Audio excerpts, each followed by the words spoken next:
मला धमकी देणाऱ्यांना एक सांगायचं आहे की मेरा कटा सर मिलेगा लेकिन मेरी आंखों में डर ना मिलेगा.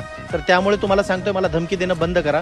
मी आज जिंतूर येलदरी रोडवरती आहे. या रस्त्याची जर परिस्थिती तुम्ही बघितली तर भयानक परिस्थिती आहे. तुम्हाला पावला पावली तुम्हाला खड्डे दिसतील आणि एक 10-15 किलोमीटरचा पॅच आहे.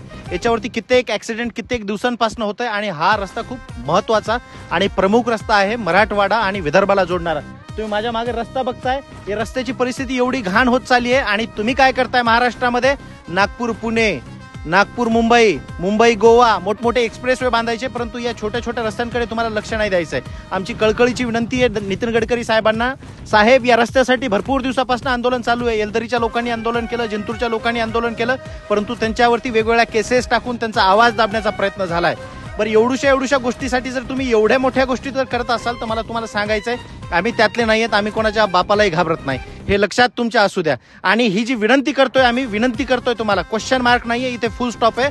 तुम्हाला या रस्त्याचं काम करावंच लागेल, नाहीतर जनता रस्त्यावर उतरेल. आज 15 ऑगस्टला 78 वर्ष होणार आहेत देशाला स्वातंत्र्य भेटून. जरी लोक आताही जर या रस्त्यासाठी जर स्ट्रगल करत असतील तर कोणती डेव्हलपमेंट आणि कोणता स्वतंत्र दिवस आम्ही कसा साजरा करायचा हे आमच्यासाठी खूप मोठा प्रश्न आहे. सो आमची विनंती आहे लवकरात लवकर या रस्त्याचं काम व्हायला पाहिजे आणि 2 विभागांना जोडणारा प्रमुख रस्ता एकदम चांगला आणि सुटसुटीत असायला पाहिजे.